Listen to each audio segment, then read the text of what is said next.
যাই। হ্যাঁ ভাই আসো, ভেতরে আসো। বলবি কিছু? একটা কথা ছিল। বল। মনে হচ্ছে হ্যাঁ, গয়না চুরি করলে তো জোর মনে করতেই হবে। মনে করবো? বাবা রে বাবা, কালকে যখনই আমাকে গয়নাটা কিনে দিয়েছে তখনই শকুনের নজর পড়েছে। যতক্ষণ না অব্দি গয়নাটা সরাতে পেরেছে ততক্ষণ মনে হয় অভাবের স্বভাব নষ্ট। আপনাদের হয়েছে সেই দশা। হ্যাঁ বলি, আমরা অনেক অভাবে আছি। আমরা নিজের ঘরে চুরি করব, শেষ পর্যন্ত আমাদের চোর বলতেও ছাড়লে না। আজকে তার একটা বিহিত করেই ছাড়বো।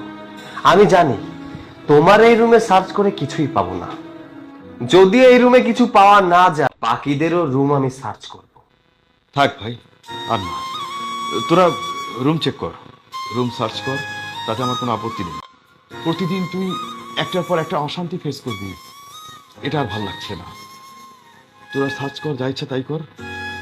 কি করেছে সেটা বের করব, তারপর ঠিক আছে, ঠিক করেন আপনারা। বুঝতে পারছেন না কোথায় রেখেছিলেন? এখানেই তো রেখেছিলাম। আপনি আরে হ্যাঁ, নিজের হাতেই তো আমি এখানে। শাকিল, সত্য করে বলো, কোথায় রেখেছো? সবাই শুনেন, গহনা এই রুমে না, আমার পকেটে আছে। এসব কি হচ্ছে? আমি তো কিছুই বুঝতে পারছি না। এই, চুরি করেছে কে? তুমি চুরি করেছো? না, স্বীকার করবে না সে চুরি করেছে। এসব কি কথা? তুই এসব কি বলছিস? বাবাকে তুই চোর বানাচ্ছিস? আপু, তোমার বাবা আগে শুনতে দাও কি হয়েছে। নাবিল, খুলে বলো তো কি হয়েছে। দুলা ভাই, এই ভিডিওটা দেখেন।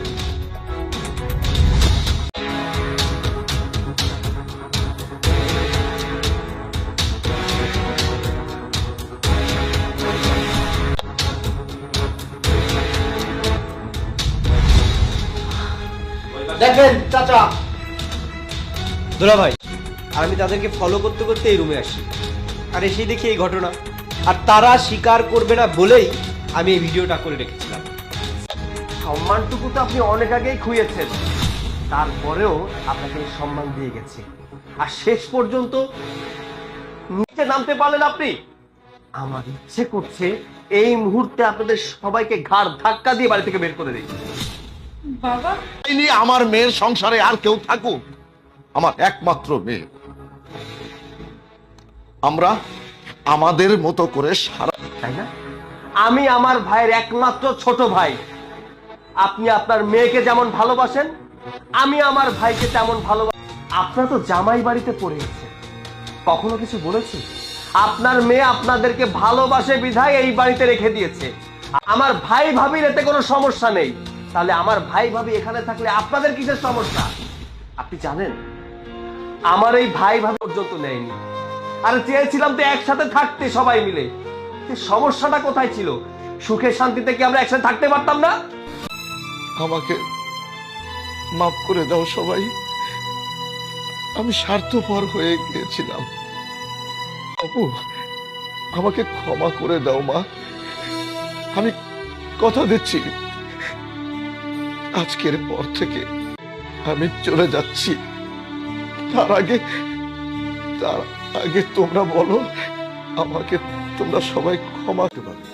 আর আমার ভাই যদি কষ্ট পায়, আমরা তো ভালো থাকতে পারবো না। সব মিলিয়ে সবাই কষ্ট পাবে। আপনি আর কোথাও যেতে হারিয়েছে, বাবা মার মূল্য ওরা বোঝে।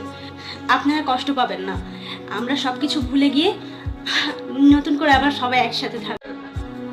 দুলা ভাই, তাহলে আমিও কি পার্মানেন্টলি ব্যাগ ট্যাগ গুছাইয়ে চলে আসবো নাকি? না থাক, তোমার পার্মানেন্টলি আসো না।